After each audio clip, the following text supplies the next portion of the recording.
Muy buena mañana, muy buen día a todos. Este lindo sábado fresco. Pasamos calor, pasamos una cantidad de cosas. Está loco el tiempo. Y bueno, hoy tenemos una jornada más, una grata visita.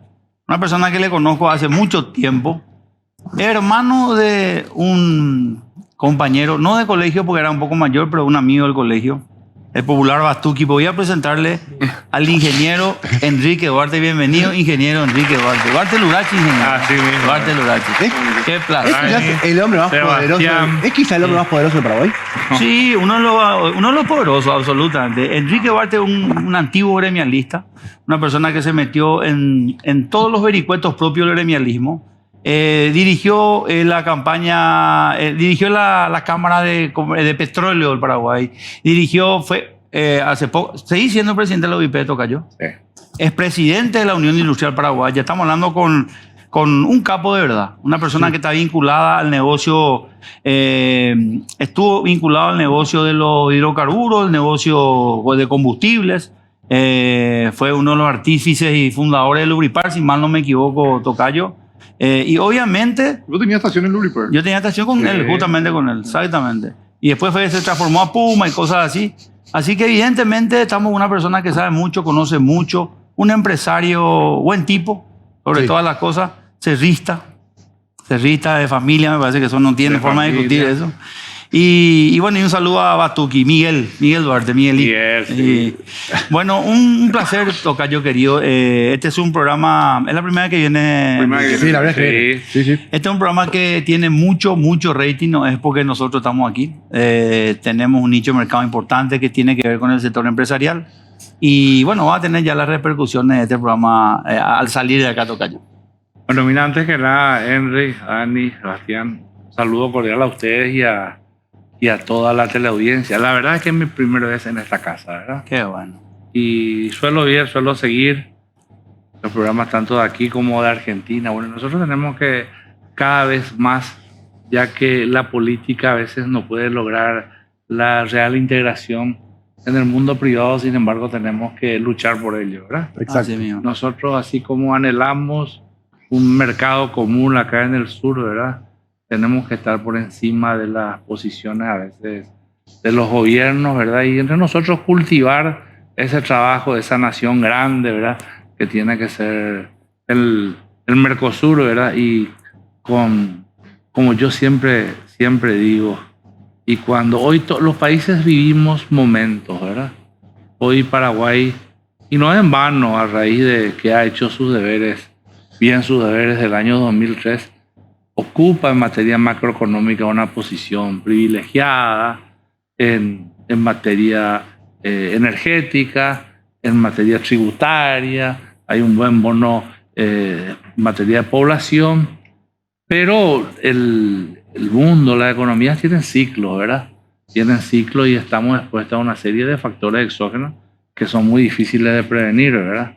Entonces lo que nosotros tenemos que construir dentro de nuestros países son fortalecer las cadenas de producción. Tenemos que entre todos, y bueno, cuando hoy te va mal la voz, juguemos el resto del partido todos juntos, de tal manera de poder ser resilientes ante esa situación. Qué bueno. Y nosotros tenemos que manejar esos conceptos alejados de toda mezquindad, ¿verdad? Absolutamente. Así mismo. O sea que, Tocayo, Sebi y Dani, hay dos tipos de gremios en el sector de la Unión Industrial Paraguaya, o de las uniones industriales, mejor dicho. Quienes acompañan y hacen su trabajo, ambas hacen su trabajo, pero quienes hacen su trabajo al margen del gobierno y quienes hacen su trabajo tratando de colaborar con el gobierno. Si el gobierno es capaz de entender que la asociación y el gremio de los industriales es un colaborador más para poder manejar y transformar la realidad, porque al gobierno le faltan manos para llegar a solucionar los problemas reales que le afectan a la gente. Y los gremios son fundamentales para eso. Enrique entendió perfectamente eso. Porque cuando él está diciendo, y también tengo que reconocer que la Unión Industrial Paraguaya tuvo un cambio, un viraje en los últimos 10 o 15 años. Pero la notamos a la Unión Industrial Paraguaya más participativa, se junta pero no se mezcla, eso no significa que se mezclen las actividades ni en las cuestiones políticas, pero sí evidentemente tiene un sentido de entender que no solamente es el Estado quien tiene que resolver el problema, que también existe el sector privado y que el sector privado tiene que promover también empleo, tiene que promover también el fortalecimiento de la cadena de producción que habla. La parte de emprendedurismo, lo que hacen con la parte de emprendedores de la UIP es impresionante. De hecho, que hay capacitaciones todo el tiempo, asesorías, sí, hacer un montón de cosas para activar el emprendedurismo que es impresionante. De hecho, que hay una UIP joven, por ejemplo, sí. ¿verdad? Hay una UIP joven que también trabaja. Tengo unas cuantas ideas que le vamos a tocar acá con Dani Altocayo, pero la pregunta es, Enrique, para entrar un poco en el tema, ¿qué esperás desde tu perspectiva? ¿Qué mirás? ¿Cuáles son tus expectativas con respecto, no a la cuestión política, sino al papel de lo que van a hacer y de lo que no debe ser o de lo que ya no queremos más este gobierno que se inicia estos 5 años, sobre todo desde el punto de vista de las empresas, y si es que se puede lograr avances importantes en el fortalecimiento de la cadena de producción, por ejemplo? Sin mezquindades, sin egoísmo. Sin ninguna duda. Todo cambio genera expectativas. Y la verdad es que nosotros, el hecho que tengamos hoy un presidente y un equipo de trabajo, ¿verdad?, que conozca, sobre todo en el área económica, ¿verdad?, que conozca la problemática o el devenir de todo lo que es el sector empresarial, y no me voy a limitar al sector industrial, sino todo lo que es la cadena virtuosa que va desde la producción hasta los servicios, ¿verdad? Claro. Genera expectativas. Nosotros tenemos cifradas expectativas, hemos tenido muchas conversaciones y aclaro a los empresarios, no importa cuál sea el gobierno, a nosotros nos interesa que al gobierno le vaya bien. Por supuesto. Si al gobierno le va bien, nos va bien a nosotros. Por supuesto. Ahora, definiendo un poquito el cómo, ¿verdad? Nosotros entendemos que el Estado tiene que generar las condiciones, tiene que generar el marco jurídico, tiene que trabajar en la institucionalidad de tal manera que la impunidad nos rija, y de la generación de empleo tenemos que ocuparnos los actores privados. Exacto. O sea, no es función del Estado ocuparse de la generación de empleo, sí de generar las condiciones claro, que no sea un problema. Para que la inversión se radique o para que la inversión se mantenga, porque recordemos que la inversión es un capital temeroso, ¿verdad?, que simplemente hay un poco de inestabilidad y se manda a mudar. La menor duda raja. Por eso le llamamos que la inversión es un capital golondrina, ¿verdad? Así mismo. Y bueno, entonces, ¿qué es lo que nosotros necesitamos? De que se generen las condiciones, y nosotros tenemos que pelear para que esas políticas públicas se adapten a todo lo que es el normal devenir de la economía, ¿verdad? Yo vuelvo a decir, ya terminaron esas épocas en donde hablábamos en forma despectiva de un lado de la producción, de otro lado del comercio, otro lado la industria, otro lado del servicio. Hoy nos necesitamos todos, somos una cadena virtuosa. Nosotros somos un país mediterráneo, y solamente mediante la generación de este tipo de cadenas de producción, mediante la atracción de capitales importantes, mediante la atracción de industrias no tradicionales, como el caso de la celulosa, el de los biocombustibles especiales, como el caso de estos aeronáuticos que se quieren producir, como es el caso de la industria de la tecnología, que todavía no desembarcó en el país, como la industria de la energía, como el caso del futuro del hidrógeno verde y el amoníaco, ¿verdad? Esas son situaciones, son inversiones que generalmente nos van a dar un salto diferente y una escala diferente. Entonces nosotros tenemos que apostar a eso y tenemos que generar las condiciones. Nosotros, ¿qué necesitamos? ¿Cuál es nuestra función gremial? Primero, sostener la formalidad. Nosotros no podemos tener un país en donde haya ciudadanos de primera y de segundo, trabajadores de primera y de segundo, trabajadores con seguridad social, independientemente que sea buena o mala, y otras que no tengan. Yo creo que la pandemia nos dejó señales marcadas a fuego, ¿verdad? Y sobre todo la informalidad. La informalidad demostró que nada ayuda, y ahí tenemos el sector sobre el cual nosotros trabajamos muchísimo, que son los emprendedores, las micro y las pequeñas empresas, ¿verdad? Que no siquiera pudieron tener acceso al crédito por causa del tema de la informalidad para poder mantener sus negocios, por lo cual desaparecieron muchas de ellas. Claro. Entonces nosotros yo creo que a través de las MIPYMES nosotros trabajamos mucho en la aceleración de ellas y tenemos que generar condiciones, ¿verdad? No de desigualdad, pero sí generar algunos incentivos Claro. para que realmente ellos puedan sobrevivir, puedan seguir creciendo y puedan seguir formando parte de las cadenas de producción. O sea que tocayo lo que tocas es muy interesante porque el Estado, la Subsecretaría de Tributación, en plena pandemia, desarrolló un poco tarde. Bueno, pues cuando te das cuenta de las cosas, por lo menos preferible hacerlo antes que no. Pero fue tarde. Desarrolló un esquema de tratar de volverle a los informales formales. Recuerdo. ¿Te En la acuerdas? pandemia fue. En pandemia. En realidad un poco antes, pues en pandemia cobró notoriedad. No quiero decir, a lo mejor fue antes, pero ahí cobró notoriedad. Y me enteré yo realmente, ¿verdad? Y tocamos el tema y hablamos con el viceministro Óscar Orué, actualmente que continúa en el cargo, y nos explicó el tocayo. Y vos sabés que esa es la mano que el empresario paraguayo requiere del Estado. O sea que decían, bueno muchachos, ustedes siguen trabajando en la informalidad, vamos a hacer lo siguiente, nosotros le damos una factura a ustedes, una, qué sé yo, sociedad abreviada, llámese la manera que sea.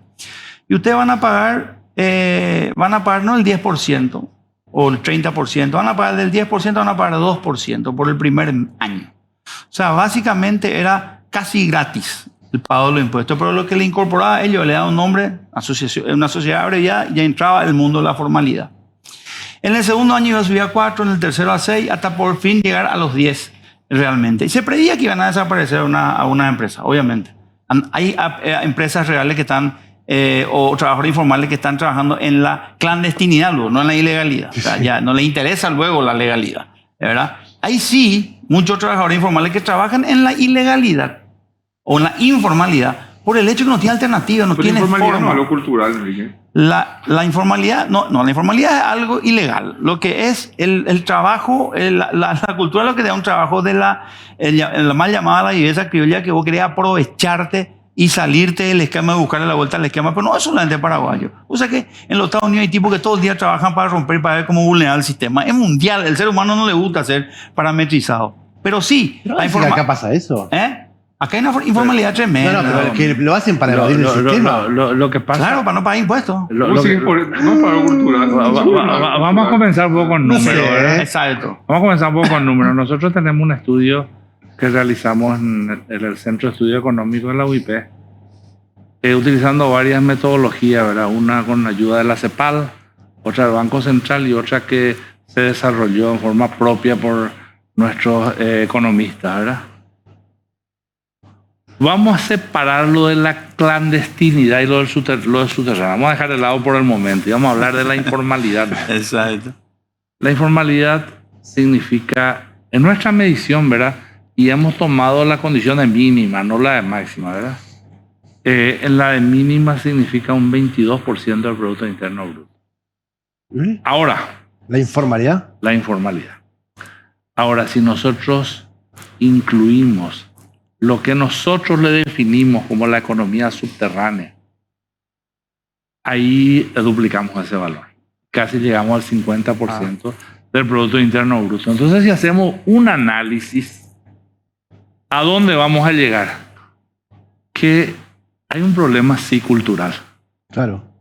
Nuestra gente ha perdido valores y principios. Y eso tiene un motivo, ¿verdad? Eso tiene un motivo, es porque ha regido la impunidad, ¿verdad? Cuando rige la impunidad, generalmente ocurren este tipo de desorden. Y fíjense ustedes que es normal. Acá se publicita el contrabando por internet. Acá la gente dice, no importa que me allanan un local, no importa. Tengo otro. Total, no voy a ir preso, es cierto. Existe un problema jurídico en el medio, ¿verdad? Y que hay que ver si la clase política realmente tiene interés en solucionar esas lagunas que existen en lo que es el marco legal, ¿verdad? Porque todo esto se rige en leyes como el Código Aduanero, el Código Tributario, las funciones del Ministerio de Industria y Comercio y la Fiscalía, ¿verdad? Pero hay que tener en cuenta que no es muy fácil llegar. La economía subterránea conduce, ¿verdad?, a los delitos conexos, que es el caso, por ejemplo, el lavado de dinero, el narcotráfico. Pero si pudiéramos, y creo que está ocurriendo eso, ir trabajando sobre la impunidad, haciendo que las instituciones funcionen, yo creo que ahí la economía va a florecer. Pero cuando habla de lo cultural, Enrique, Sebastián Enrique, de lo cultural es que yo no quiero hacerme formal porque voy a estar aportando a algo que no voy a tener una retribución, por un lado, y por otro lado, el contrabando está mal visto no realmente por el paraguayo. O sea, ahí está atado lo cultural. Ahí está atado lo cultural. Y me recuerdo, yo tengo acá, me suena en la cabeza, me acuerdo hace unos 3 o 4 años, me reúno con un grupo de cabezas de mi pyme, ¿verdad? Y yo le digo, tenemos que trabajar en la formalidad, vienen tiempos difíciles. Era durante el 2019, teníamos el problema de la sequía, que ya estábamos golpeados. Y decían, pero ingeniero, no me seducen para ser formal. O sea, ahí te das cuenta el error de concepto. Vos para cumplir la ley no te tienen que seducir. La ley es una obligación cumplir con los preceptos legales. Sí, pero si el riesgo lo justifica... No. O sea vos podés. El riesgo, pero tenés que saber qué va a ocurrir. Ahí nosotros tenemos personas que van en un auto de aquí al aeropuerto, Silvio Petirosi, y van tomando una latita de cerveza, tiran en la calle, fuman un cigarrillo, tiran en la autopista y desembarcan en otro país. Voy a poner un ejemplo de Estados Unidos porque tuve 2 casos similares. Alquilan un auto y parecen los lores ingleses, ¿verdad? ¿Y por qué? Y el temor a que se cumpla lo que realmente dice la ley. O sea que, Tocayo, decís 2 cosas. Vos tiraste algo importante, no quiero dejar pasar. Tocayo, la cuestión cultural, claro que es una cuestión cultural. Ayer tuvimos un partido, jugamos un partidito de tenis. Y sale un tipo y le digo, buena fue. Y me dice el tipo, te doy, me dice. No me da. Fue buena, le dije yo. No, termina. Nos sentamos después a tomar un café Marley. Y me dice, tenés que, ¿viste cómo te di esa pelota? Realmente fue buena, yo te di eso, podía no darte. Entonces le digo, vos te estás jactando de ser honesto. Esa es tu obligación, papá querido. Pero cuando dice Enrique, eso es así, exactamente igual. Y lo que vos tocaste no es verdad. El por qué, la pregunta del por qué. Dijiste, ¿por qué es cultural? ¿Por qué no paga? Porque dijiste 2 alternativas. Uno, porque no tiene sentido de retribución. Y el segundo es porque quiere ganar más o evadir directamente. O porque el contrabando no está mal visto. Pero para explicar, pues yo no lo puedo seguir. El contrabando es una plaga en todos los sistemas económicos y financieros del mundo. Pero de verdad, voy a tomar eso y voy a hacerme cargo de lo que dijiste. Te voy a apoyar. Yo creo que si hacemos una encuesta, Dani, de 10 personas a 8 le parece bien el contrabando. Impresionante. Me duele lo que dijiste porque es fuertísimo eso. ¿Y sabes por qué no se paga? El impuesto en la economía se establece un marco jurídico y tiene que haber 2 cuestiones que se cumplan para que vos puedas pagar tu impuesto. Si no se cumplen, vos estás obligado por ley a no pagar tu impuesto y denunciar esta situación. La primera, el principio de retribución. Si vos pagas tu impuesto y ves que tu calle es un desastre, que no hay esto, que no hay aquello, que no hay plaza, que no hay cosas, tenés el derecho de reclamar. Y la segunda, que tiene que tener una lógica perfecta con el principio de capacidad de pago. Vos no te pueden imponer un impuesto que vos no puedas pagar. Y por eso que la informalidad también, por ese lado, está obligada en la informalidad. Un peluquero que tiene que pagar el 10%, el 30%, y ganó 1 millón de guaraníes. Si te tiene que dar, ponerle el 300.000 guaraníes al Estado y quedarse con 700 en el mes, no te va a dar porque tiene que comer, boludo, tiene que comer. Entonces, hay veces que cuando el principio de capacidad de pago no está bien articulado, la gente puede ir. Pero aquí, la gran cantidad de gente que trabaja en eso es porque directamente no le interesa formalizarse, Dani, no quiere formalizarse, es lo que te está diciendo Tocayo. Uno, los porcentajes, le hace al no formalizarse, le hace un margen importante a tu comercio. Y vos sabés que no está mal visto, y eso es lo que dijo, es lo peor del caso, la impunidad es la que nos beneficia. Si vos me pillás a mí, Dani, comprando en Ciudad del Este, en un lugar donde se hacen réplicas, me pillás a mí comprando una arma, mira, la verdad es que estás haciendo... Yo no me voy a sonrojar, Dani. Es normal, le voy a encontrar ahí a fulano, che, lleva este para los chicos, viste, está más barato. Es como una oferta. Nosotros estamos incentivando esa barbaridad. Y como dice Tocayo, en el teléfono celular, en las redes sociales, dice, vendo paleta, vendo raqueta, vendo iPhone. Ahora ya viene uno, viene el AirPods pero que no es original, y sale 300.000, y dice, casi como el original, espectacular, suena súper bien, solo tiene un problema, no, la música no se escucha bien, dejate de joder, ¿entendés? Y la gente compra. Si vos te das cuenta, nosotros los últimos años hicimos una campaña muy frontal, ¿verdad?, respecto al régimen de turismo de frontera, ¿verdad? Nosotros no estamos en contra del régimen. Una contradicción lo que voy a decir, pero es una realidad.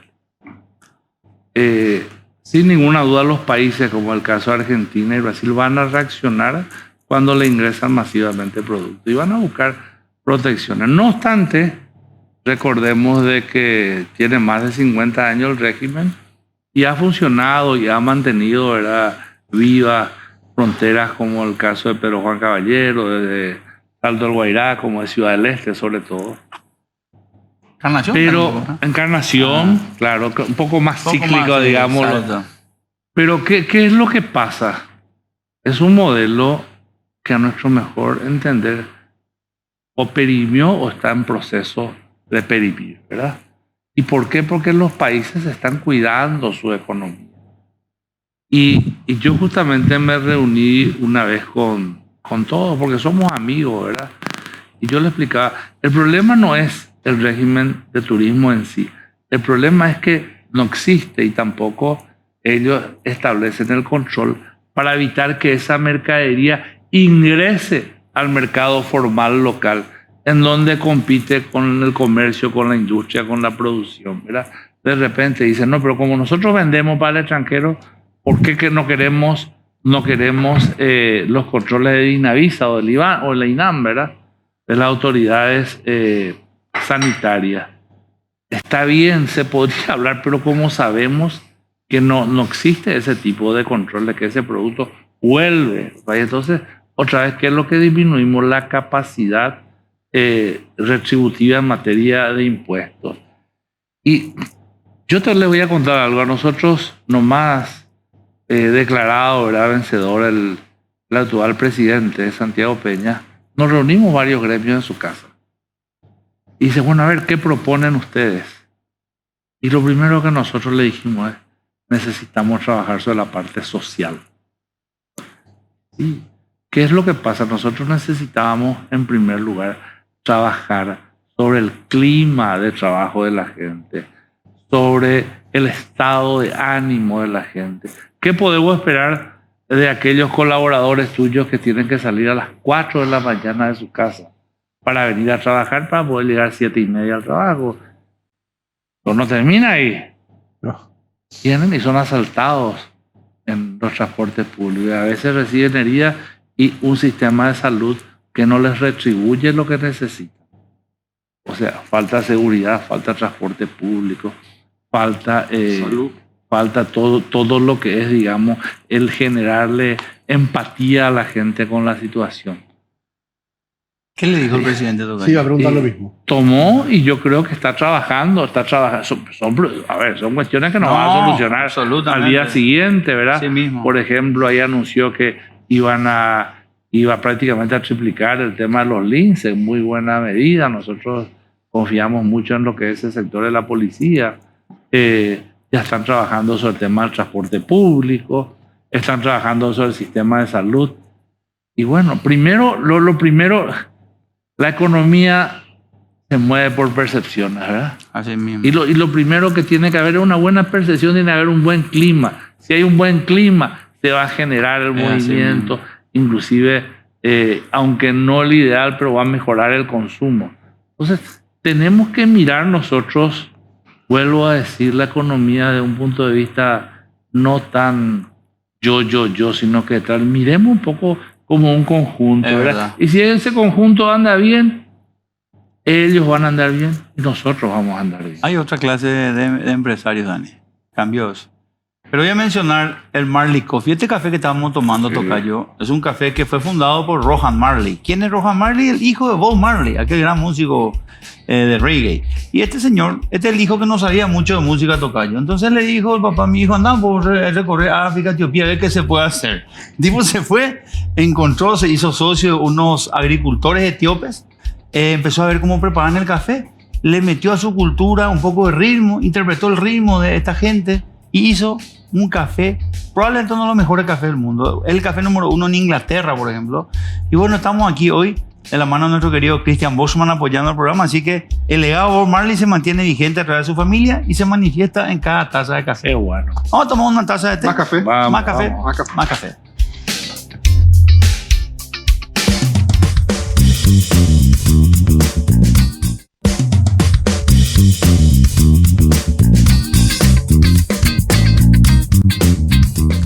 Vos sabés que hoy le voy a preguntar a Dani Cardoso, pero si tomó agua torrente, ¿verdad?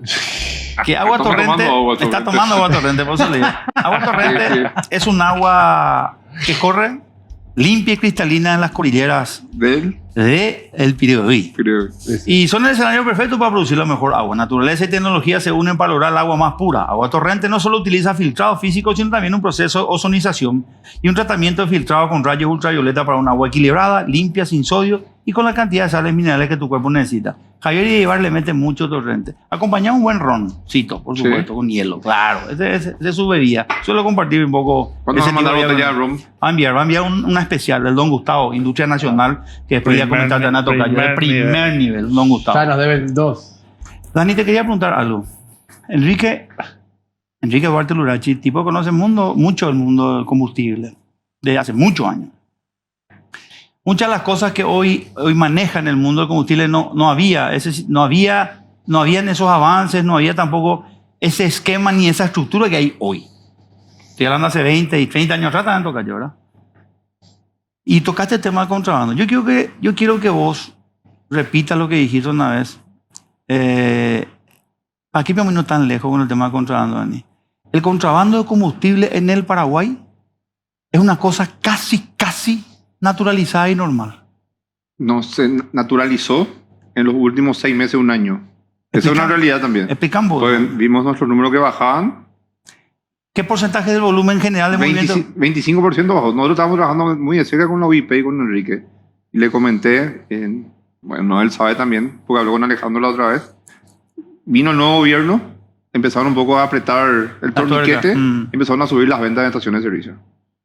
Pero así fue, ¿eh? ¿Y los camiones cisternas pasan frente a tu estación de servicio? ¿Pasan? ¿En plena luz del día pasan? Pasaban. Pasaban. Ahora no veo tantos. Bueno, no, Había más. vamos a hablar de los últimos años, Sí. claro. No, el último año. tiene El que último ser. año. El último año es lo que empezó a sentirse más O sea, por la cuestión de que Argentina empezó un poco a su moneda a golpearse y el combustible era demasiado barato del lado ¿Y argentino. no te vinieron a tu estación de servicio Bahía a ofrecerte una cisterna así que venía de la Argentina a bajarte? No ocurre eso. Nunca. No, ya sé. Vos tenés que decir, sí ocurrió y le eché. Claro. No, nunca vinieron ni a Claro, pero Dani, 30% el volumen. 25%. 25% del combustible MAU se maneja en el Paraguay. Se manejaba. Se manejaba. Bueno, vamos a quedarnos con esa cifra. Porque es un presente hoy realmente. Y bueno, Empezó a tenés- crecer Pero no sabes en cuánto agosto creció. y en septiembre. Sí, No sa- claro que sí. Comparamos septiembre contra junio Ah, y creció casi 15-16%. o sea que bajó a 15 el contrabando. No, 16%. Sí, bajó 16% del contrato. Claro, o sea, están 15 y 16% del contrabando. Exactamente. Lo No, cual es está en 10%. en 10%. todavía, claro. Y del total, ponerle el número a eso, en millones de dólares, ponerle a eso. Más o menos. Era 50 millones de dólares al mes, era el negocio del combustible contra O sea, hoy está en 10. 10, 15. Una barbaridad, toca yo. ¿Qué O sea, opinás de esto? ¿puedo hacer una pregunta de las Sí, mías? sí. Entonces, ¿el contrabando de alguna forma es una medida populista tomada por el gobierno? No, depende del gobierno del contrabando, Dani. Sí, Ese- si apretó y achicó el contrabando, si no aprieta. Pero eso es habilita. real, ¿eh? Pero para ayudarle a la Es empresa. para sí acción u omisión. El Estado tiene que intervenir para eso. Yo creo que sí, es una medida populista y sobre todo en los momentos eleccionarios. Ujú. Ahora, yo le voy a comentar Tiran polvo en a esto. Dani, toca. en el año 2003, 2002, 2003, tuvimos una situación similar con la Argentina. Después el corralito. Y la caída, te voy a contar aquella... yo sigo mucho todo lo que es la energía, tanto petróleo como energía eléctrica en Paraguay. Y la caída del mercado llegó hasta casi el 27%. Y básicamente sobre dos zonas, Encarnación y en la zona metropolitana. Ahora, nosotros tenemos que aprovechar estos ambientes para explicar o para que la gente no se deje engañar por unos Muy bien, falsos profetas. ¿Qué es lo que falta?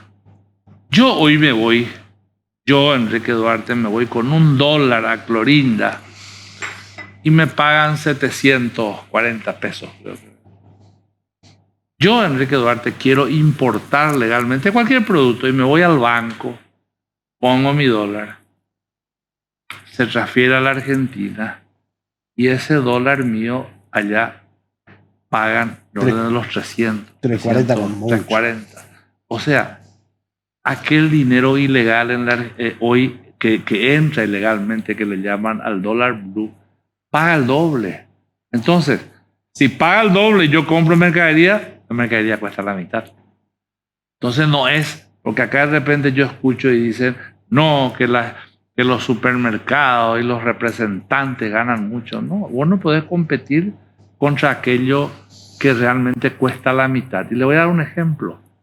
Y voy a citar porque me autorizaron una vez a hablar. Esa industria Cavalaro, que está en la parte de domisanitaria, una gran industria, exporta a la Argentina, por ejemplo, y producen un mismo producto, un jabón.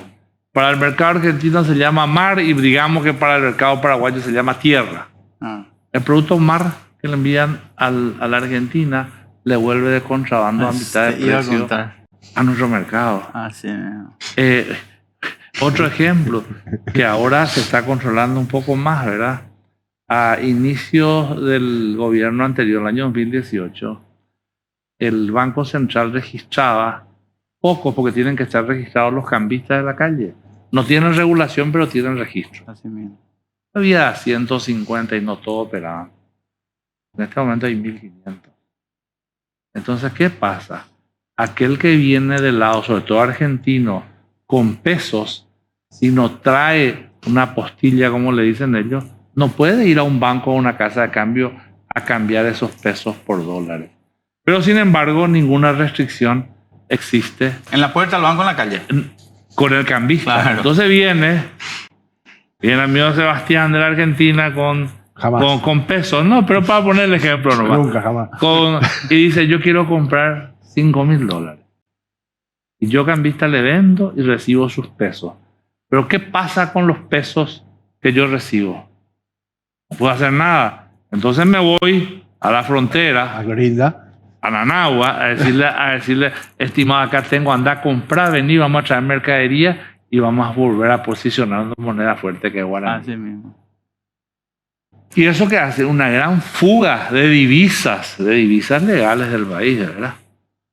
Y eso llegó inclusive a ocurrir en los últimos meses una subida del tipo de cambio que otra fue contrarrestada por el Banco Central, ¿verdad? Ahí la pregunta, tenemos una cosa. En lo que habla él ocurrió en 2003, ocurrió en varias épocas y en varios países del mundo, dependiendo de la crisis económica y con frontera. En la década de los 90, 2000, era un negocio, había gente que tenía, el trabajo era ser pasero, pero pasero de plata, Sí. en Ciudad del Este. Pasaba plata, cambiaba, volvía a pasar y jugaba con las fluctuaciones del día. O sea, a la mañana tenía un precio, a la tarde y jugaba. Se ganaban un 10, 15 palos, dependiendo del monto, por día, ¿verdad? Y eso generó una cantidad de sinvergüenza y de pseudo financieras en la zona que después fue, digamos, de alguna forma desarticulada. Pero lo que dice el tocayo, ese es un upgrade financiero, pues. O sea, vos metés tu plata, recibís plata que no puede ser circulada en el país, que no puede ser aceptada en el sistema financiero, hablamos. Vuelve a sacar la plata, vuelve al país de origen, a la Argentina, va a Nanagua, compra, y vuelve a ingresar, viene con mercadería. La mercadería se vende en guaraníes, uso legal autorizado en el Paraguay, y se transforma esa plata que no podía entrar, se transforma en dinero sonante y constante dentro del sistema financiero. Esa plata sí se puede depositar. ¿Qué vos le das? ¿Vos le das un upgrade financiero? No. Vos estás haciendo vos estás desangrando justamente la moneda. Pero lo que estás haciendo vos, Daniel Caroso, sí, vos estás sacándole un remanente. Es contrabando. Lo que dijo él, anda a comprar a la Argentina, trae allá hay un quilombo con el tema del dólar blue y el dólar normal. Andá pues vos a comprar y que te vendan al dólar blue. Vos ganaste acá, pero vos sos contrabandista o no, o vos sos estratégico, o vos sos oportunista o qué. Porque vos no estás haciendo nada de ilegal dentro de tu economía. Pero esas son las cuestiones que nosotros tenemos que, no solamente que trabajar, sino explicar. Y como dice el tocayo, en el negocio del combustible, digo eso, Dani, te jodo con eso, porque es tan sensible esta cuestión en el gremio, que produce, ¿cuántas estaciones de servicio en el Paraguay? 1.000, 2000, 2.800. 2800, ansia, 2800. Tocayo, ¿cuánto eran en nuestra época? ¿Cuánto había? 1200. Hija de mil. Bueno, ese es un tema que vamos a tocar aparte un día más. Yo te voy a contar acá, Sí, perdón, que sí. estaba mirando unos archivos que tengo. Sí. En el año 1988 ocurrió otro caso similar. Una gran devaluación de la Argentina. Ujú. 78. 88. Ahí murió el 78 Austral, también, murió, ¿verdad? ¿no? De Sí, Mundial claro. también, Murió el Austral. 78 también fue. Entra medio a la Y compatibilidad. yo ¿por qué estoy citando el 88? Sí. Justamente acá tengo Sí. el 7 de septiembre de 1988, el Ministerio de Hacienda emitió la resolución 9 vía número 77, por lo cual autorizó, esta es una de las Sí, sí, resoluciones, claro. a una firma a importar productos con la moneda, te voy a decir, argentina, y cobrándole un impuesto que compita con el contrabando. Claro, eso te iba a preguntar. Porque el problema es Ahora, yo les quiero decir una cosa.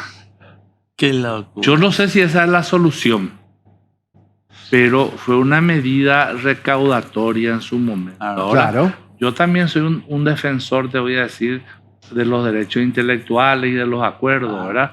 Porque eso puede ir o pudo haber ido en desmedro de representaciones legalmente Claro, constituidas. claro. Pero les quiero nomás contar de que generó desesperación en ese momento. Ujú. Nosotros tenemos un país realmente increíble. Fíjense que ustedes que en el año 2003 el dólar llegó a 7.800 guaraníes. Es verdad. Y después fue cayendo, llegó a 4.400, 4.300. Después volvió a subir. Y hoy, en el 2023, 20 años después, estamos en una cotización todavía por debajo de aquella época. Así mismo. Yo creo que nosotros los paraguayos tenemos que tener conciencia de la gran situación que vivimos en este país, que no fue por obra y gracia del Espíritu Santo. En el 2003 acordamos en sociedad civil, sector público, sector privado, disminuir, hacer una transformación del sistema tributario. En el 2013 acordamos la ley de responsabilidad Cierto. fiscal. En el 2019 se modificó la ley tributaria. No pasó nada y seguimos. Ahora bien, cuidemos esto y pensemos, como yo digo muchas veces cuando hablamos de la informalidad y el contrabando y la economía subterránea sobre todo, pensemos en el hermano, en el vecino, en el amigo, en el pariente, ¿verdad?, que está trabajando o a lo mejor que está perdiendo un puesto de trabajo por todo esto. Nosotros tenemos 75.000 chicos que entran año a año a la población económicamente activa. Y hay respuestas para la mitad de ellos, para la otra mitad no hay. Entonces, la generación de empleo y la generación de empleo formal es necesaria. Dijo Tocayo, el presidente, en su propuesta, me tocó a mí ir a explicar un poquitito. Me contrataron como economista en un panel a Ciudad del Este con las cámaras de productores de cooperativas. Y le llamó la atención y me hicieron las preguntas. Las preguntas que me hizo la auditoría eran preguntas terriblemente fuertes en el sentido que eran las preguntas que basadas en las propuestas políticas de un candidato y querían la respuesta económica, es la posibilidad o no, si había viabilidad en lograr. La primera fue, Santi dijo que iba a hacer 500.000 empleos en Paraguay. Bueno, 500.000 empleos. Pues yo en Paraguay. calculaste acá no se puede. Calculé una acá. No, se puede, pero hay que ver cómo.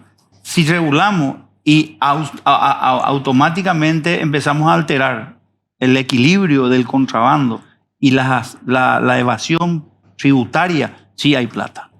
Se habla de que en evasión tributaria hay más o menos $1.000 millones de evasión tributaria en porcentaje.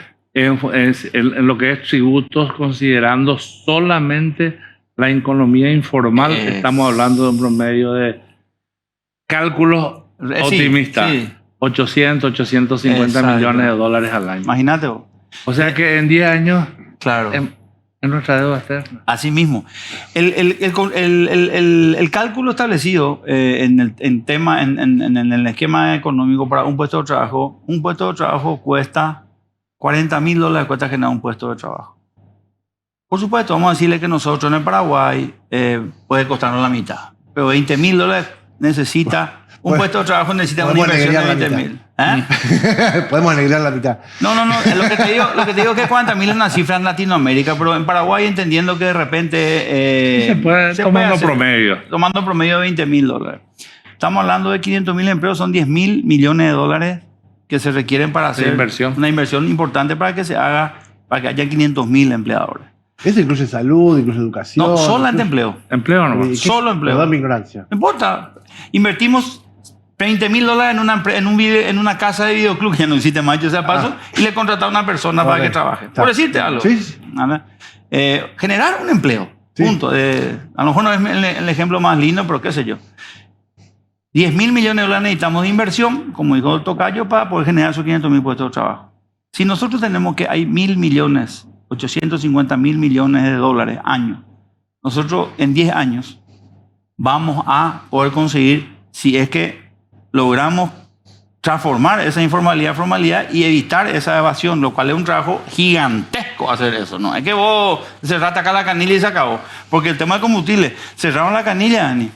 Pero culturalmente no está cerrada la canilla. Hay un ejército de comerciantes de lubricantes que están esperando que en algún lado, no era más popular, se cerró ahora acá, Encarnación, en algún lado va a salir. Hay que sostener. Hay que sostenerse. Entonces, expliqué eso. Y hay una posibilidad, entendiendo que el dinero, hay un déficit de 1.500.000 viviendas, aparte en el análisis en el Paraguay. 1.500.000 viviendas, 1,5 millones de paraguayos no tienen vivienda. Y buscan desesperadamente vivienda. No tienen ni capacidad de ahorro, ni capacidad de pago, no tienen nada. ¿Cómo hacemos, tocayo, para poder generar 500.000 empleos? ¿Y qué ustedes, desde la Unión Industrial Paraguaya, qué les pareció? ¿Qué dijeron? La puta, esto es posible, qué bien va a venir, esto es difícil. Esto es complicado, vamos a poner que lleguemos a la mitad, vamos a ponernos, pues tenemos 5 años para eso. ¿Cómo viste vos eso? Estamos de acuerdo que es el 10% de la población, ¿no? Yo creo Claro, que, es un montón de gente. Sí, digamos, es una meta ambiciosa, pero no imposible. claro. Vos fíjate, vos hablabas recién del tema de la vivienda. La vivienda, todos los recursos humanos que utilizan, ¿verdad? Que tenemos que hacer nomás que todo el área de la construcción civil esté formalizada, ¿verdad? Estas grandes inversiones industriales, el caso de Paracel con todo lo que genera ese medio ambiente, el caso de Omega Green, el caso de las generaciones de hidrógeno verde y de toda la industria de transformación que está viniendo a través de Maquila. A mí me parece, te vuelvo a decir, ambicioso, pero no imposible. Y voy a hacer un paréntesis. Yo estuve hace poco invitado por un importante empresario paraguayo de parques industriales, de puertos.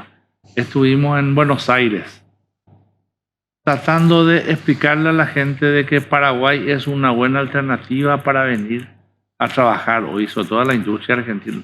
Y yo voy a aclarar algo en este canal que tiene sus orígenes, ¿verdad?, en Argentina. Yo y muchos sectores de la industria paraguaya somos admiradores de la industria argentina. La industria argentina tiene una capacidad de emprender, una capacidad de innovar, que no es de ahora, ¿eh? Así mismo. De sobrevivir. Y bueno, también. Y resulta ser que tuvimos en el Hotel Alvear una reunión donde originariamente eran, que no te digo, 80, 90 empresarios que querían escuchar un poco qué era el Paraguay. Al final fueron 300. Qué lindo. Y realmente Buscando esperanza en ustedes. buscando esperanza. Y yo lo que traté de decirles a esta gente, quiero aprovechar el canal para decirles, señores, nosotros somos de una clase que le rendimos un culto al trabajo, a la inversión y a la generación de empleo.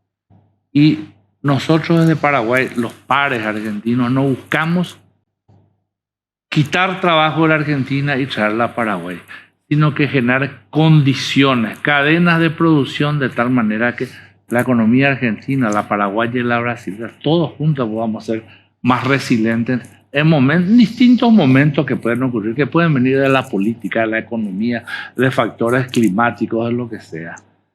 Y ese tiene que ser el espíritu que nos debe mover, ¿verdad? Nosotros no tenemos que pensar, decir, no, vengan acá y olvídense de la Argentina, olvídense de Brasil. No, recién decíamos, nosotros tenemos que transformar y tratar de sustituir aquella dependencia que tenemos, por ejemplo, en una cantidad de productos de Oriente. Al revés, tenemos que desde acá abastecer al mundo desde nuestros países. Mira Entonces, lo que dice Enrique, lo que dijo recién. En términos económicos, Dani, lo que dijo recién tiene una fuerza Es tremendo. y un impacto grande. Esto, pero atender lo que te digo.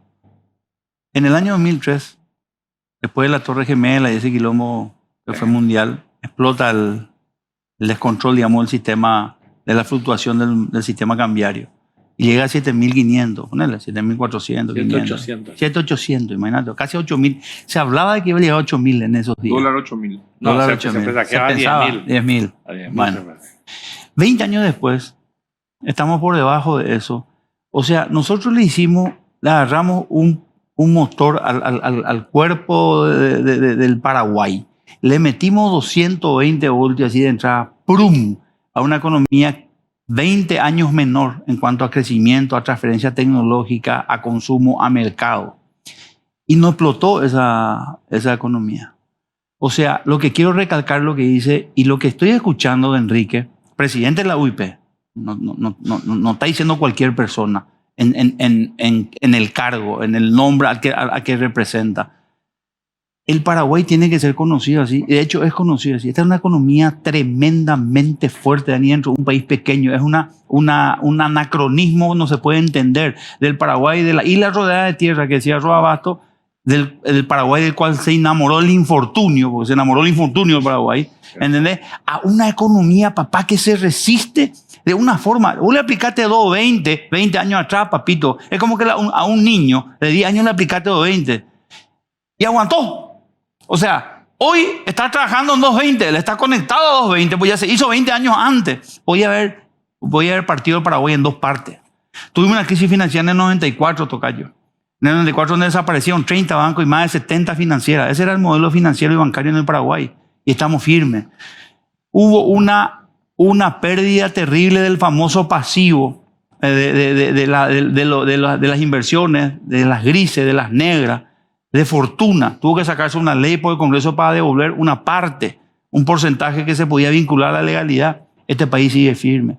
Tuvimos terribles gobernantes, terribles malas decisiones, y este Paraguay sigue fuerte. Y hoy me llena de alegría escuchar lo que dice el tocayo. Él habló del 88, de septiembre del 88. En 1978, tocayo, que hoy ya tenía, por lo menos tenía 30 años en el 78. Recién cumplido. Fue el Mundial de la Argentina. Cierto. Y mis padres habían inaugurado un hotel acá en Asunción. Y me acuerdo que fueron al Mundial y trajeron un camión de una tienda que ya no existe. Creo que no existe. Se llama Iñiguez. Otra verdad, tocayo. Y no podían creer lo que traían porque hubo una devaluación tremenda en esa época, en el 78. Y ese país es el con el que nosotros permanentemente todo el día vamos trabajando. Y fíjense, hoy se reúne el tocayo, porque quiero terminar con Casi esto, que depende de con Argentina, 300 argentinos. No. Ni la Argentina depende por ahí ni por ahí la Argentina. Pero de la buena relación dependemos siempre todos. 300 empresarios buscando un sueño, tocayo. ¿Sabes lo que se fueron a hacer sin conocer? Vos me contás. Porque si eran 80 y se fueron 300. Che, muchachos, está mala la situación acá. Vamos a escuchar a Enrique. A ver si qué puta podemos ir a hacer en Paraguay, boludo. Sí. Mira, tengo esto, tengo esta transferencia tecnológica, tengo esta experiencia, tengo el know-how. Yo sé hacer tapitas de no sé, cuestiones, botellas de plástico. Vamos a hablar con Enrique, ¿cómo está? Y eso es fantástico. Absolutamente. Eso es fantástico. Porque quiere decir que el Paraguay hoy es una tierra de oportunidades, sigue siendo, y no solamente que de tierra, recibimos gente, tocayo, recibimos inversión extranjera. Y sí, pero también tenemos que entender de que tenemos una macroeconomía muy buena, pero el consumo está deprimido. Sí, Y ahí tenemos que entre todos, así mismo. ahí que nosotros tenemos que generar que se paguen los impuestos. ¿Para qué? Para que pueda seguir subsistiendo la inversión pública. La inversión pública y la inversión, así como la privada, generan consumo, ¿verdad? Totalmente. Y nosotros necesitamos esto. Esto es un cóctel, ¿verdad? Donde nadie puede por sí solo decir yo tengo la solución. Como dijimos al comienzo, nosotros necesitamos que el Estado, a través de sus 3 poderes, genere las condiciones y que el sector privado generemos el empleo. Y yo nomás antes de terminar, Henry, te quiero decir lo siguiente. Muchas veces me van a escuchar a mí, yo estoy muy crítico con el tema de este problema de la hidrovía, con el problema de las trabas arancelarias que el hermano país nos ponen. Yo quiero aprovechar este canal para decir de que los paraguayos y los industriales paraguayos no tenemos absolutamente nada en contra del pueblo argentino. El pueblo argentino, un pueblo trabajador, un pueblo que ha sido una de las mayores economías del mundo, ¿verdad? Por razones que no vienen al caso, en este momento se está donde está, ¿verdad? Pero a nosotros nos conviene una economía, una Argentina floreciente. Por supuesto. Y yo entiendo que de repente están gobernantes y gobernantes de un lado y de otro, ¿eh? Claro. Pero si nosotros somos críticos a veces con los gobernantes, absolutamente no con el Así pueblo. mismo. Mira, Tocayo, en el obelisco, en Sí, un correcto. costado, anda, cuando vaya de vuelta a leer, vas a encontrar el nombre de una mujer paraguaya. Se llama Ana Díaz. Ana Díaz es la que encabeza un convoy en carreta que funda por segunda vez la ciudad de Buenos Aires. La segunda fundación de Buenos Aires es una paraguaya. O sea, si estamos hablando de hermandad y de países hermanados, no tenemos nada que hacer. Pero voy a brindar con un Fortín, Dani. Voy a brindar con un Fortín porque Fortín, una caña brutal. Me pediste, es un ron. El ron paraguayo, el mejor del mundo, recibió premios internacionales en París, caña revelación en Centroamérica, donde en Centroamérica gobierna el ron, porque hay muy buen ron en Centroamérica. Y logramos premios en todos lados como industria justamente nacional de lo que hablamos. La mejor caña y ron del Paraguay, que tiene varios productos hoy en su ron limón, su ron coco, frutos rojos, que es lo nuevo. Y dos nuevas marcas, el Fortín Epopeya y el Fortín Heroica, que justamente hablan de y van contando la reminiscencia de lo que ocurrió en la batalla de Costañú 1 y en la batalla de Curupaité del otro. Es una gran experiencia abrir ese tipo, el Epopeya y el Heroica, y evidentemente son ediciones especiales. Y, por supuesto, el Don Gustavo. El Don Gustavo que Tocayo suele meterle también de repente, vamos a hacerlo juntos. Un orgullo. Un orgullo. Sí. Viene un extranjero, abrí la botella, que ya, la presentación del carajo, discúlpenme el término, con hielo, papito, no existe ningún whisky importado de ese nivel, de esa categoría. Y le digo a ustedes que conocen el vino. Bueno, vamos a un café, y disculpen el exabrupto. Pero la industria nacional me pone así. Ahí está la botella. Ahí.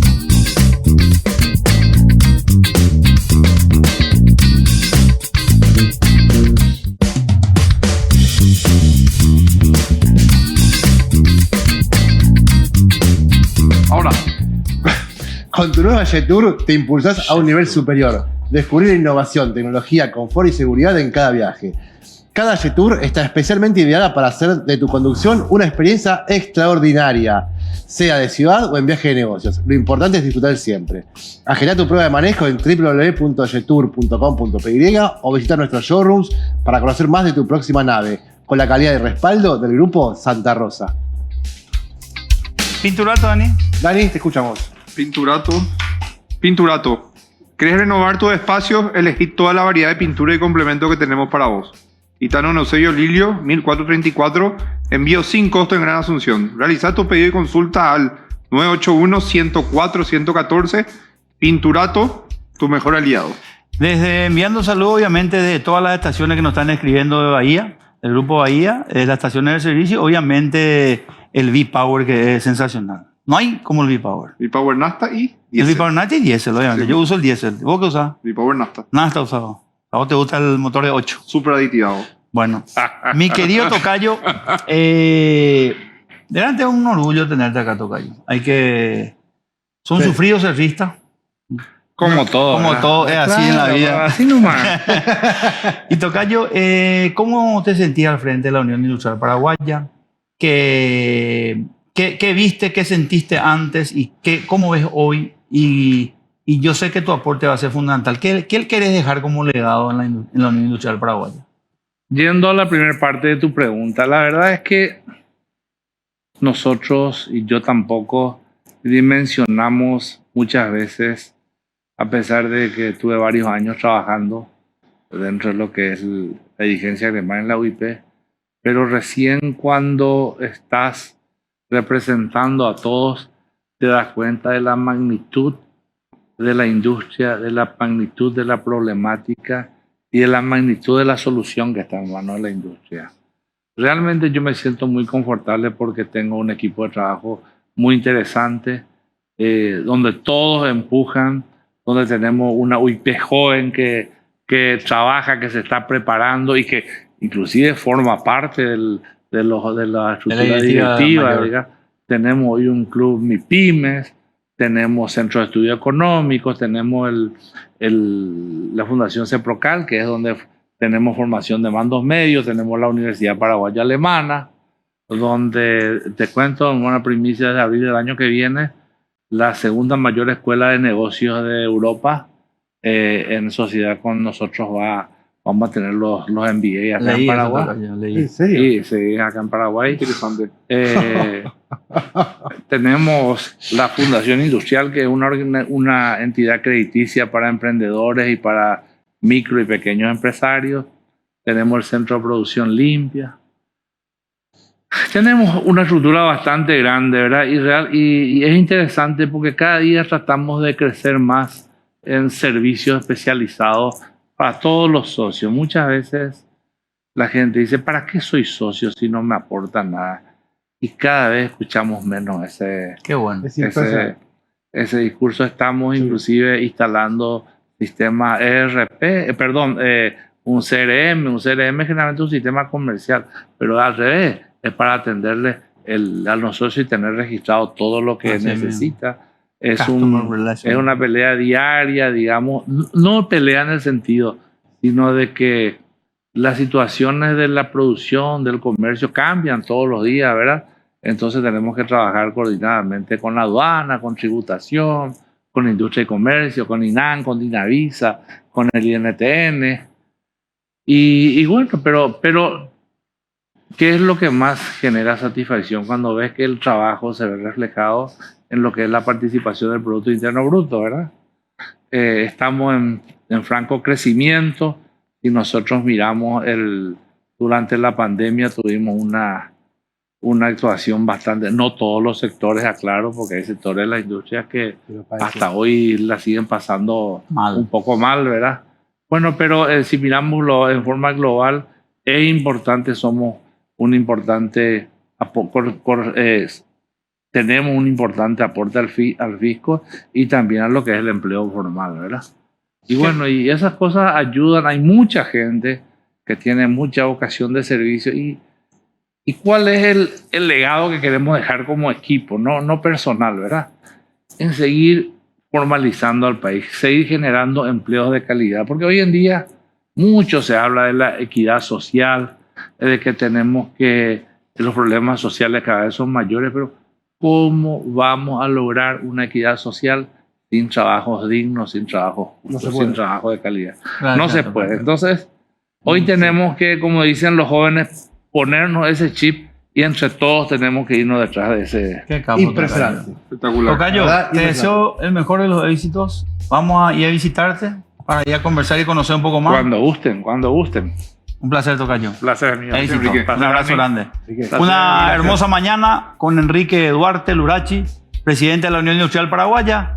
Un placer. Saludos a todos. Sin miedo, sin miedo. Chau, chau, chau, chau, chau.